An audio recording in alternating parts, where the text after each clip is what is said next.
This is the Voiceover Marketing Podcast, episode 32. Oh, what's this? It's a Kind bar. I've heard about these. I hear they're kind of tasty. Let's try one. Oh, people like these things? Oh my God, this is so dry. Hello and welcome to this episode of the Voiceover Marketing Podcast. My name is John Melley, and this is the podcast dedicated to teaching in-depth and advanced marketing strategies for people in the voiceover and audio production professions. My goal is to help you make more money by showing you ways to leverage your time, charge more for your talents, and allow you to spend more time doing the things you want to do in your life. Hey there, it's John. Thanks for spending some time with me today. I do appreciate it. Well, I have a warning for you. My guest today is Marc Graue, and this is probably one of the funniest interviews I've done, I know for this podcast, but one of the funniest interviews I've ever done.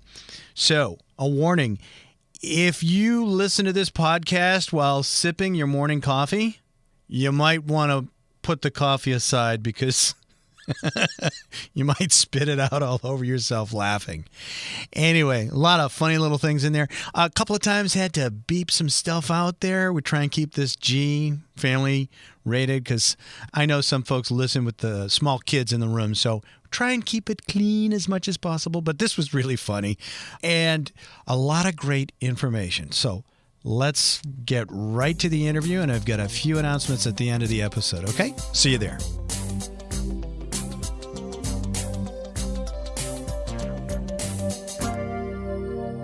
Well, welcome back. As I mentioned earlier, my guest today is Marc Graue, the owner of the legendary Marc Graue Voiceover Studios in Burbank, California. He's had that there for 29 years. He's also a very experienced voiceover talent, and he's been Nickelodeon's Avatar, The Last Airbender, Cartoon Network's Codename Kids Next Door, Judge Dredd, Super Fiend, VeggieTales, and Ever After High. He was also the narrator for Nat Geo's popular series Alaska State Troopers and Cowboys of the Sea. Marc's also produced a number of voiceover demos for the top voiceover talent in the world, including E.G. Daily, Yeardley Smith, Stephen Root, Maurice LaMarche, Doris Roberts, and many, many others. But Marc, thank you very much for taking time out of your busy schedule to be with us today. I really appreciate it. It's my pleasure. I had no idea I actually had that many credits. Guy. Yeah. I feel good. I feel good about myself now. Well, you should. You should.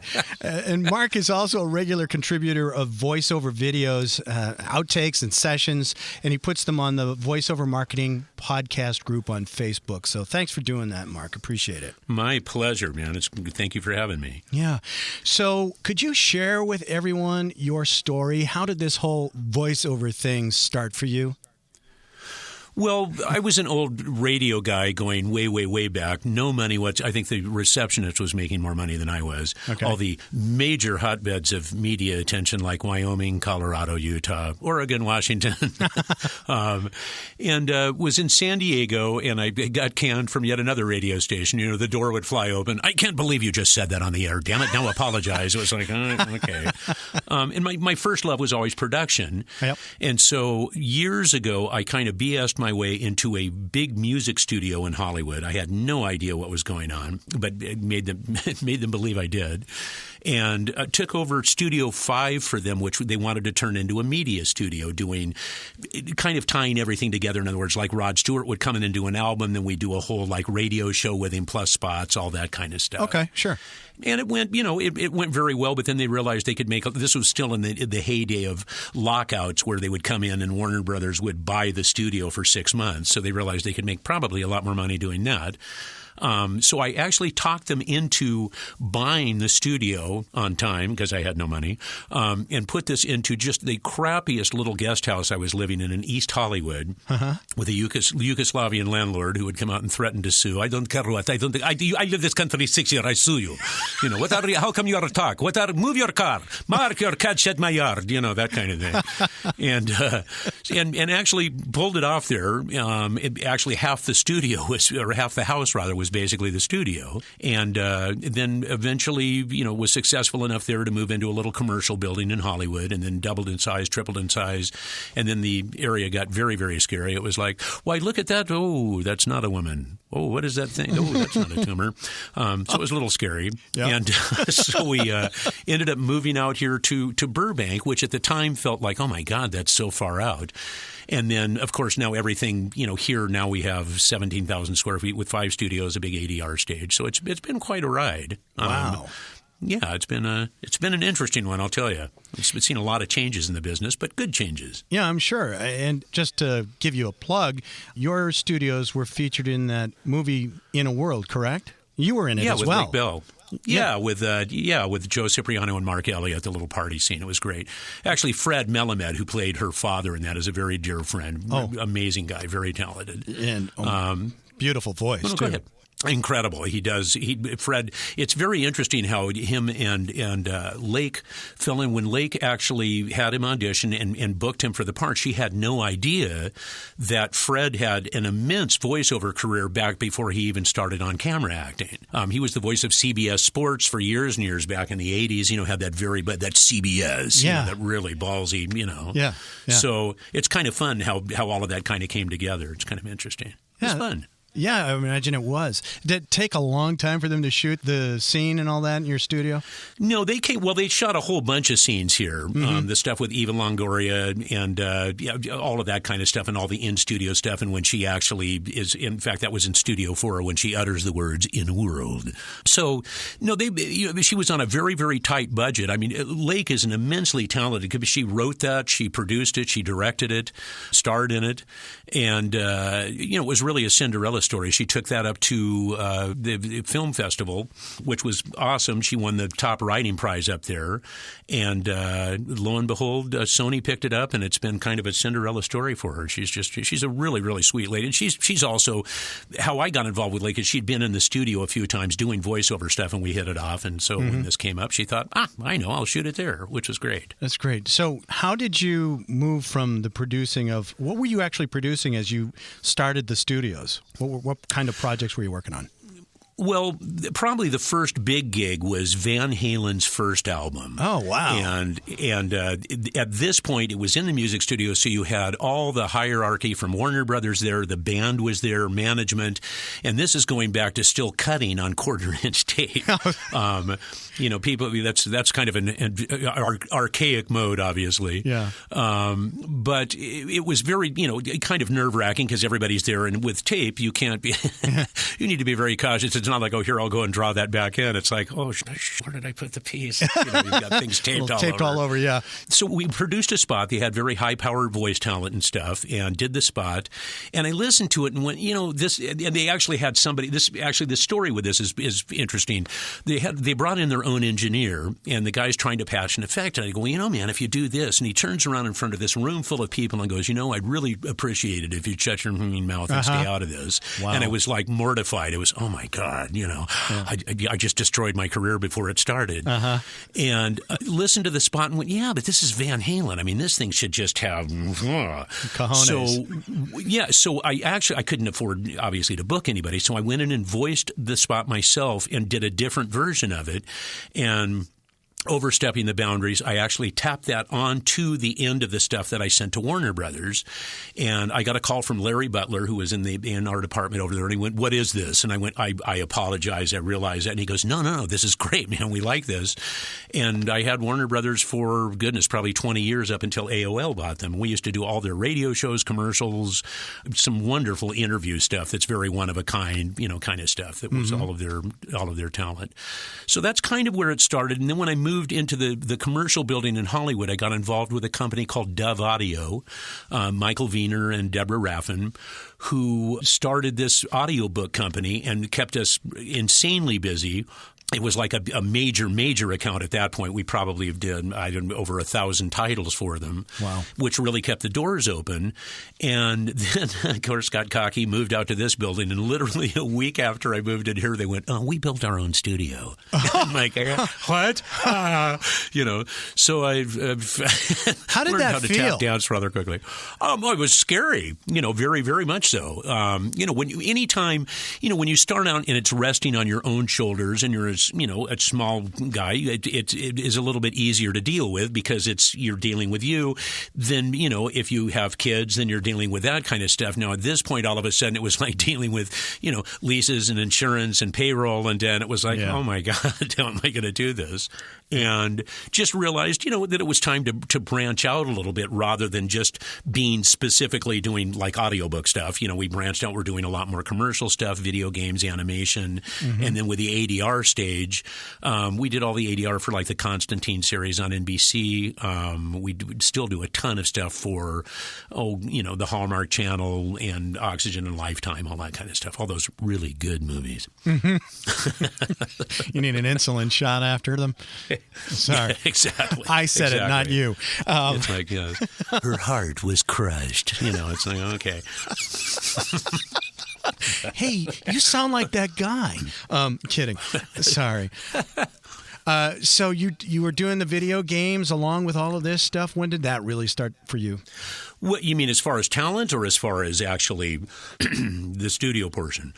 Excuse me, I just swallowed my pencil. There we go. Not a problem. I guess both. I mean, obviously, I'm really, I've talked to a lot of people, and something that stands out with folks that achieve a good amount of success in their careers is that they're willing to take a bit of a chance, a bit of a leap. And when you shared that story about the Van Halen promo at the end, where you're just like, I think I'm going to try this on my own and throw it on the end. And that's really what started the ball rolling for you in a big way. Am I wrong? Well, it did, and too, going way back, I was actually born in Hollywood at Queen of Angels, which is probably why I'm so weird. My dad used to anchor news at Channel 5 here at KTLA. Okay. So I kind of grew up around that whole thing and on sets and all that kind of stuff. In fact, I have a wonderful story of watching Stan Freberg and Daz Butler, who was my godfather. Oh, I didn't know that. Doing a Time for Beanie as a live puppet show. Okay. And they had these huge pieces of plywood with large lights. This was again, we're talking going way back.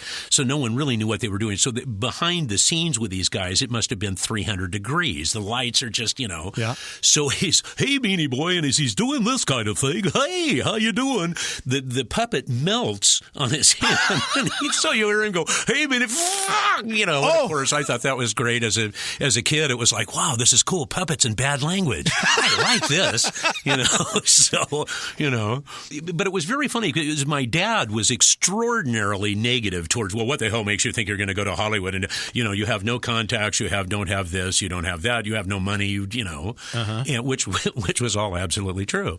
But I think, if you believe in yourself and are really true to what you do, then I think eventually, word gets out. I mean, it was a much different time. I mean, my first agent was Don Pitts. I think Bobby Bergen was probably 14 or 15 and was there also doing Muppet Babies. Don's office was where the Dolby Center is now on the corner of Hollywood and Highland.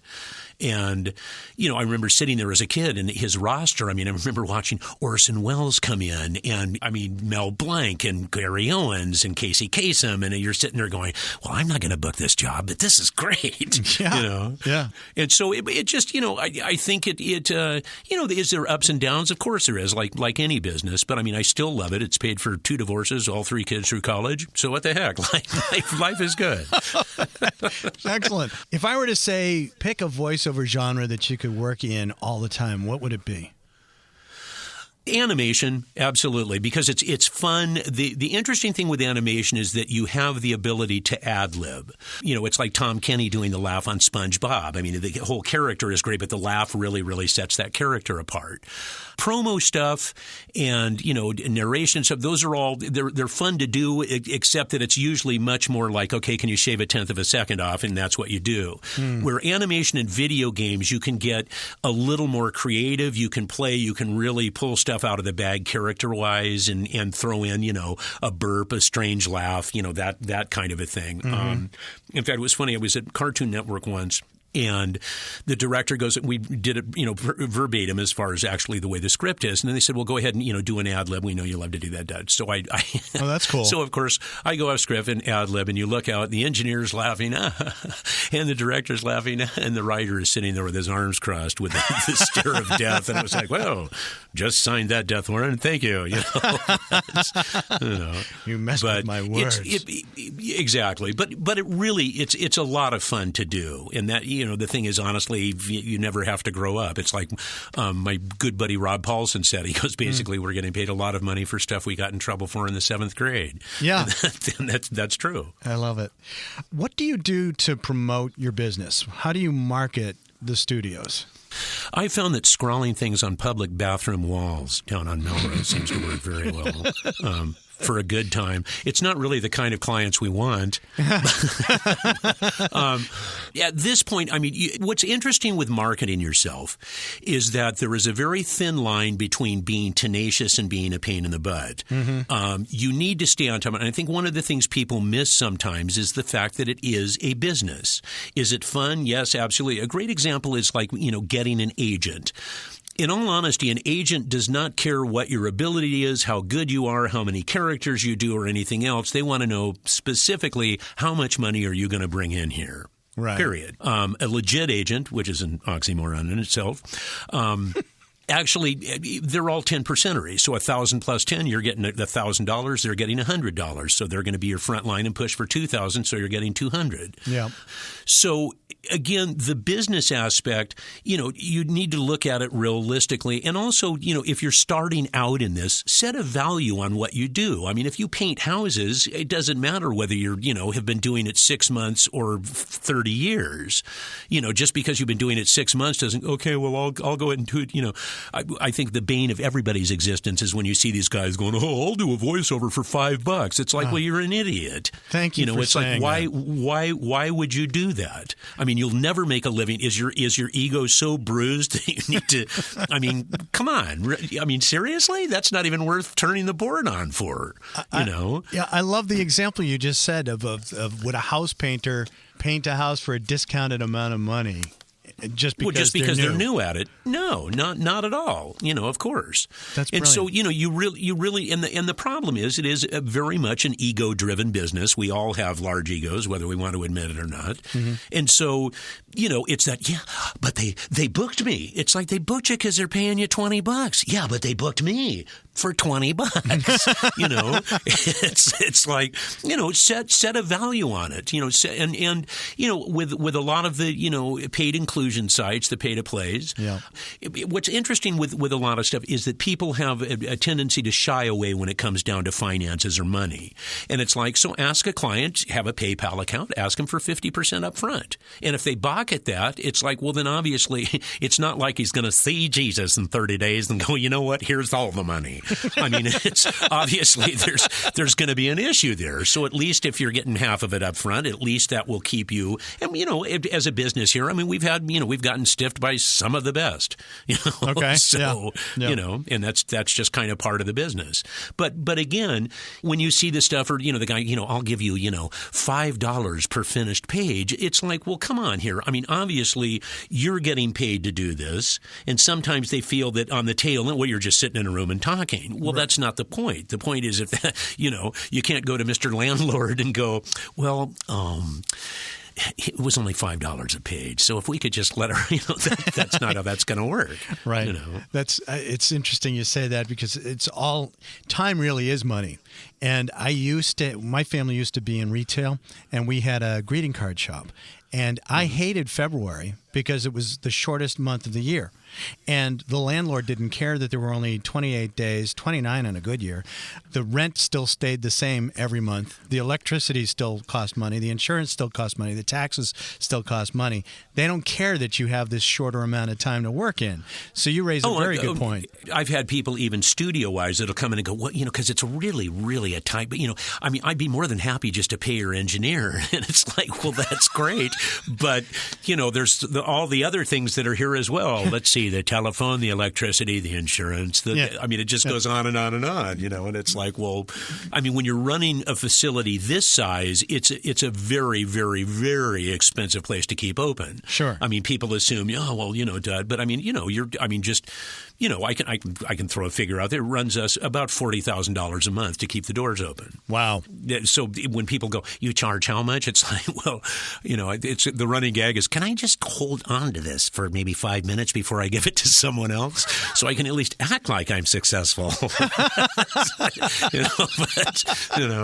Again, don't get me wrong. Things are fine and things go very, very well and it's great. But you build up to that point. It's like if you're, wanting to get into the voiceover business and get yourself started, don't go in and buy, a Whisper Room and, Pro Tools HD with a Neumann 87 and a Focusrite mic pre. It's like, here's your $30,000 worth of equipment. You're going to be able to sit there and hear those crickets flawlessly. It's like, build into it, build yourself up and slowly but surely get into it. And a lot of the thing, too, is relationships. One of the things I suggest doing is to get yourself in bed with a studio that's close to wherever you are that does commercial work or animation, video games, whatever it may be. Because that way there's a face with it. We do that here. We cast not an immense amount of stuff, but a pretty fair amount of projects that we cast for. Mm-hmm. And it's usually people that we've worked with and that we know, only because we know how they work. We know what their capability is. And it's like it's out of sight, out of mind. Somebody can be very good, but if they're, number 30 on the roster of stuff, you kind of forget about them, not intentionally. It's such a rush thing to get this out that it's like, here, this guy, that's perfect. Let's send those out. You're a known entity. It's just human nature that's what happens over time. One thing that I've noticed in the posts that you do on Facebook, and maybe you do them elsewhere, but you frequently will do the Throwback Thursday with someone that you had done a recording session with, and frequently you'll do pictures of folks that are currently in the studio with you or doing projects right now. Sure. Why do you do that? Well, honestly, what's funny is the picture thing actually became, it started out as somewhat of a joke. A couple of guys had said, oh, gee, this is like a dry cleaners, da-da-da. Now it's gotten to the point where, in fact, the hallway that you see in a world movie with all the pictures, people will walk in and it puts celebrities at ease because they, oh, gee, so-and-so and da, my buddy, da-da-da, that kind of thing. So they realize it's okay. From a standpoint of putting stuff out there, it kind of legitimizes what we're doing here, just from a standpoint that, as you know, the internet is full of BS. There's so many people claiming, I guessed it on 8 is Enough back in 1983. I'm teaching my acting method now. It's like, that's great. So there's an awful lot of that out there, and so this simply, rather than simply making a claim, oh yeah, Jack Nicholson was in today, which most people would go, yeah, you're full of shit. It's like, no, look, there he is. Okay. So from that standpoint. And we've been very, very fortunate in that respect, in that we've kind of become a go-to place for a lot of those guys, which they feel comfortable here, and that's wonderful. I've noticed that I've been out to L.A. a few times. I've spent some time at Buzzy's, and they have a lot of autographs on the walls and stuff like that. Oh, yeah. It seems to be a common practice. No, Buzzy's is another one. They've been here forever. They're really. In fact, there was a time when I first started out. It was myself, Buzzy's, and Fred Jones recording, and that was basically kind of. There was a couple of peripheral studios, but that we seemed to be doing the majority of the VO stuff, which was very good. Very cool. I frequently get a lot of questions. Well, it's the same question that I get asked from people getting into voiceover, and they are challenged with the whole concept of reading a script but sounding natural. Do you have any advice that you could share with people on that? I mean, I ask this question a lot of the guests on the show. Well, it's funny. In other words, voiceover, especially commercial work, it seems to go very cyclically, meaning that 25 years ago, everyone was doing that Gary Owens in beautiful downtown Burbank. Then it went from that to that very flat, I got up this morning, saw my wife, got in the car, went to work, got home, had dinner, saw my wife, got up the next day, and it was that very flat, monotone feel. Now it's gone to, again, very much natural read, guy next door, or that Gen X read. Gen X is very much like, I don't give a shit if you buy this. So, there's a lot of that. The iPhone, it's that very aloof kind of thing. A trick that will help you out immensely is take your headphones off if you're reading that kind of a read and just sound natural. Sometimes memorizing a couple of the lines will help you get into that mode. Now, my memory is awful when I'm doing on-camera stuff. It's like, where's my copy? It's like, old VO guy, and especially from radio, it's like you're so used to just grabbing something and doing it, and trying to make sense of it. But that kind of thing, that way it sounds a little more natural to you. And again, if you're speaking in a natural read, you're just talking to someone. It's like, who am I talking to? I'm not putting on anything. It's just that when people put on headphones, all of a sudden that's great. Can you give me more me? Thank you. It's that kind of, and everybody kind of gets into that mode. Anybody with a radio background, that's probably the hardest thing to overcome, is that announcer thing. Red light goes on and you're, hey, it's a little after 10 o'clock, da-da-da-da-da, coming up, we've got, and you're doing this, read on crack, where, that natural read sometimes can be very hard to do. It's funny. It's like the running gag even for animation. I never will play the guy next door. I usually play the guy that kills the guy next door. So, what the heck? Still fun. And it's really just doing what you do. I'll never be the guy that goes, gee, Susie, let's go to Disneyland. It's like I'm the guy that'll go, Disneyland open this Friday till midnight, just because if your voice is a little deeper, that kind of thing. It's like with animation. If you decide to get into that, it's not about quantity. It's about quality. I love it when guys go, well, I've got 383 voices on my demo. And it sounds like you're doing every one of them. It's like, do something that's, that's within your wheelhouse. You'll never hear me doing a kid's voice. It sounds like I'm trying to lure them into the van with a candy bar, So it's not, it's like, what's the matter with that? What's that weird man doing, So it's just, it's in fact, I even have a demo that's all bad guys because 90% of the time that's what I'm playing is some sort of a, evil something or other. Yeah. Either evil, dead, mutated, whatever it is. Well, you do have that quality about you. I'm kidding. But yes, that's that dead quality. Well, no, but I can understand with there's a certain timbre to your voice and quality to it that it just lends itself, and you can work with it and manipulate it in various ways to go a whole bunch of different places with it. But at the same time, there's a platform from where all of that stuff is built. Well, it's very true. It's interesting in that you do what you do, and you need to be kind of honest with yourself. I always tell people if you're going to do a demo, then do a column A, column B. Column A is stuff I know I do very well. Column B, it's worth, at least I'll try it out and see what I can do with this. But like it's like with demos. I mean, a demo. People miss the fact that it is show business. And that doesn't mean overproducing and affecting the voice and all this stuff, but you want to do something that really draws attention to what's... a couple of weeks ago, we had done a demo for this girl who has the quintessential, the little cute, that really cute little girl voice. Mm-hmm. So we did a thing with the music's all tinkly. You hear the door open and she's, good morning, Mr. Tree. And you hear the tree tinkle and she goes, good morning, Mr. Bluebird. And the bluebird goes down and she goes, good morning, Mr. Sunshine. And instead of there's a big thunderclap and she goes, hey, where's my sunshine? And of course we beep it, but you can't help but go, because it's so wrong to what the character contrast. Would do. Yeah, but the interesting thing is nowadays you've got everything from, the Hubsprout sweet, the Franklin and Peter Rabbit and the very sweet, endearing, 4 to 6 year old stuff, Sesame Street stuff, to all the stuff on Adult Swim, to, where they're just pushing the envelope as far as possible. Mm-hmm. Same thing with video games. If it's rated E for everyone, it's now we're going to color the flower. If it's rated M for mature, the flower, man, let's kill the motherfucker. this shit. I mean, it's kind of, it's all over the place. There goes our G rating. I had a momentary lapse.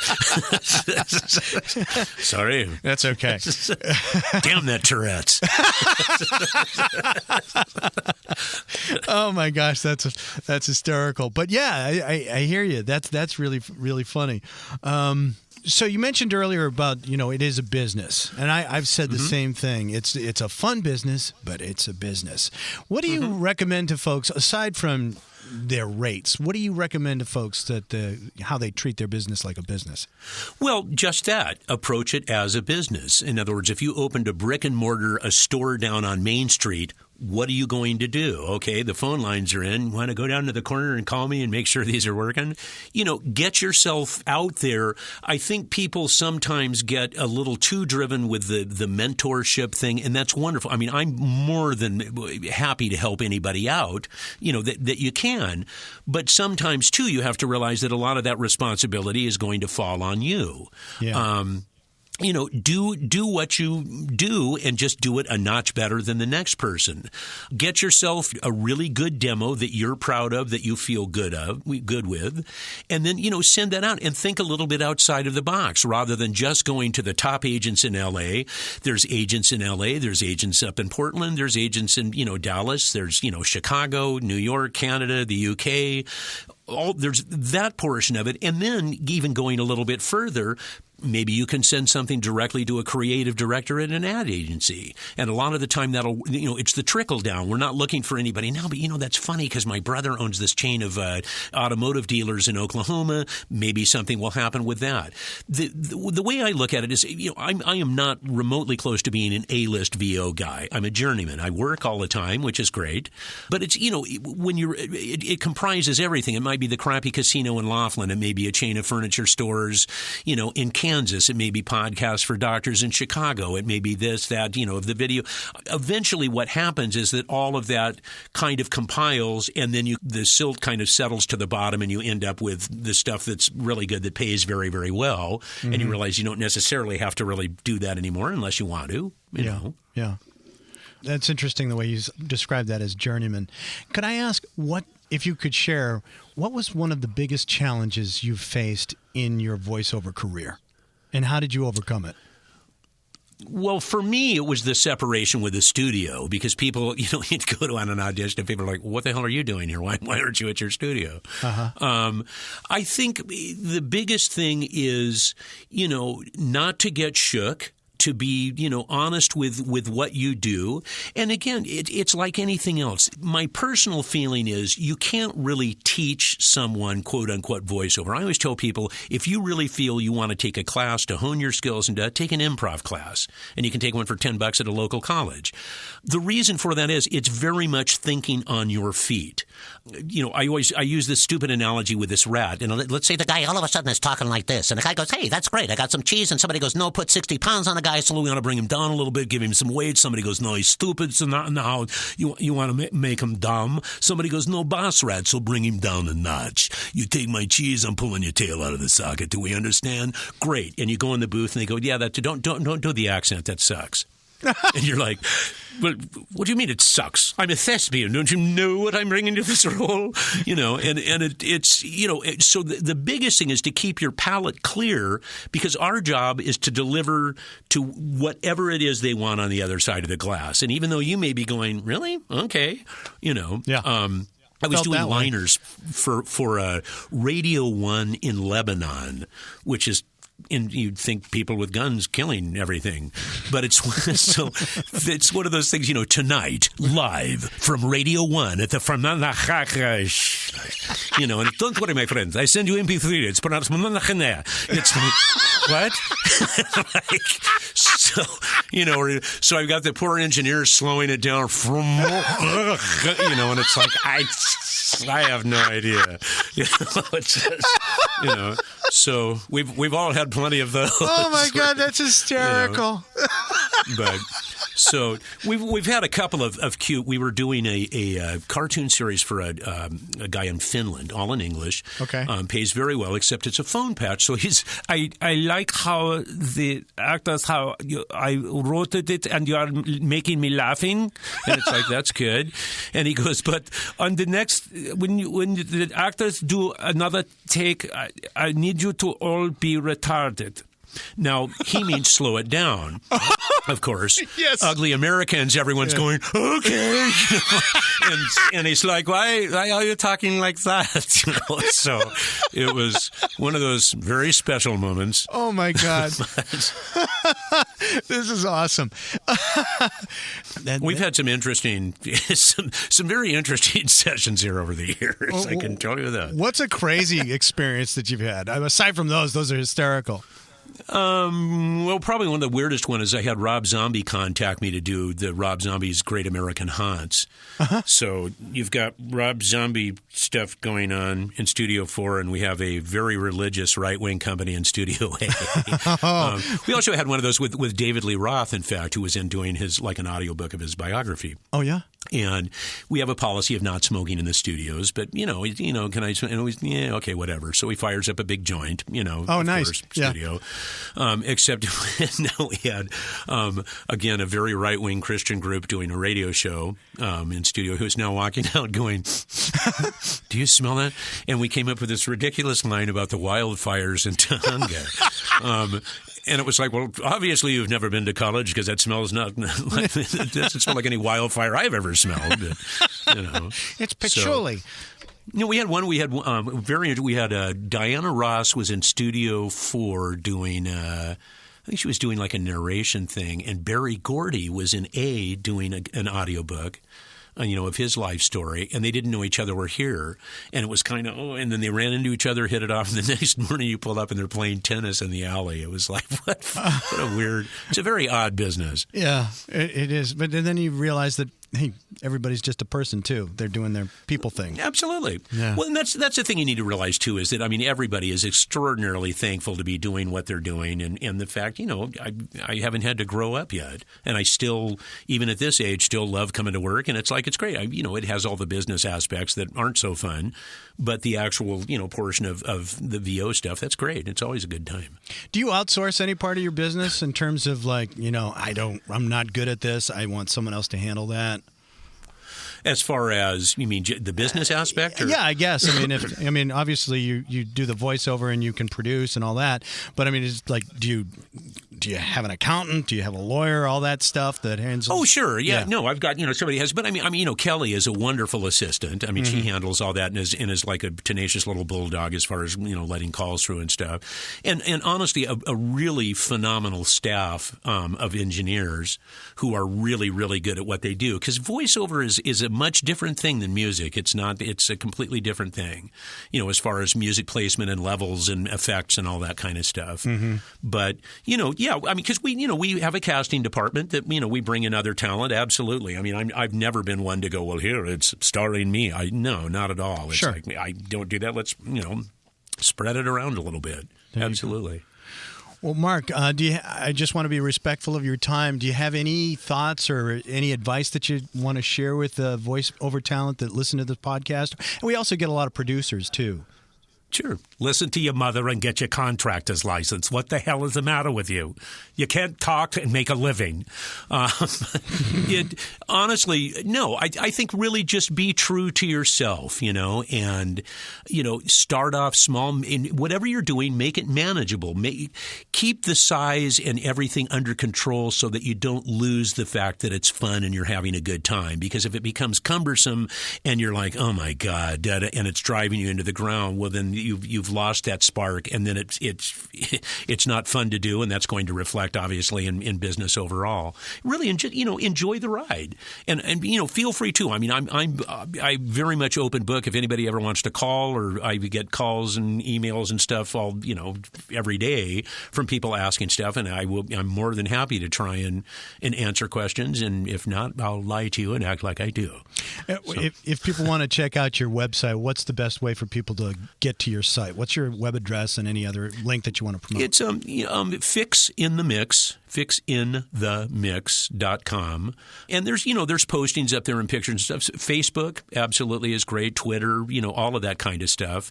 And, I'm a firm believer too. It's like, if you've got the chops, get us a demo. We'll get you in our system here and see what we can do. We're not an agent, not an agency. We don't charge commissions. It's just, if we can, throw you some biz, we'll call you and say, hey, this is what's going on. And, if you want to do it, do it. And if you don't, that's okay. Nobody's feelings are hurt.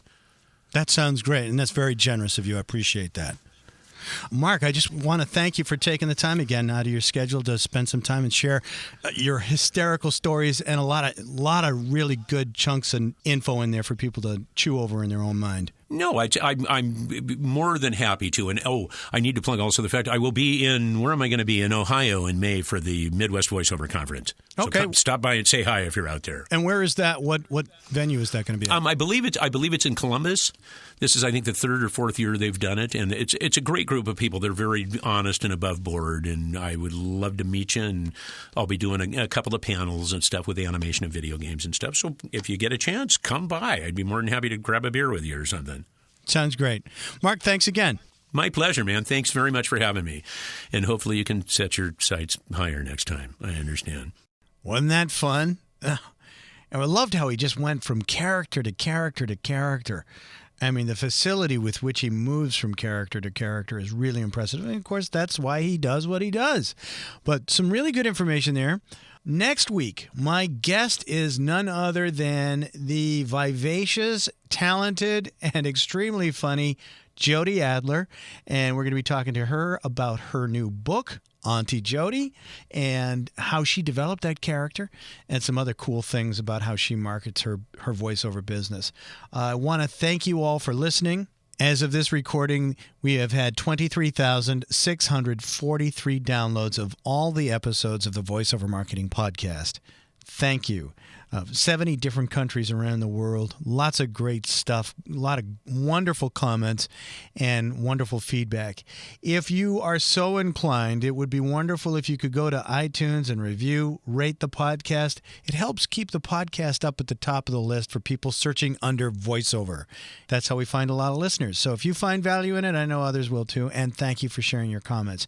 If there's something that you want to hear, if there's a way you think that the show could be improved, please send me a message. Use the SpeakPipe app on the website at voiceovermarketingpodcast.com. You can leave me a recorded voicemail. You do it right through your computer. It's totally free. So please go ahead and do that. I would love to hear from you. Any ideas for upcoming episodes? Please feel free to share those with me as well. So more stuff coming. I hope you're doing well. Spring is almost here, and I can't wait. Please do me a favor. Please do not text and drive. Stay safe, and I'll talk to you next week. Our program originates in the Boston studios. We hope you'll join us again. Until then, we bid you au revoir, keep your chin up, and the best of luck. Well, that's it for this episode of the Voiceover Marketing Podcast. If you like this podcast, please subscribe to it at voiceovermarketingpodcast.com so you'll get notices of new episodes, and please share it with your friends and colleagues in the voiceover world.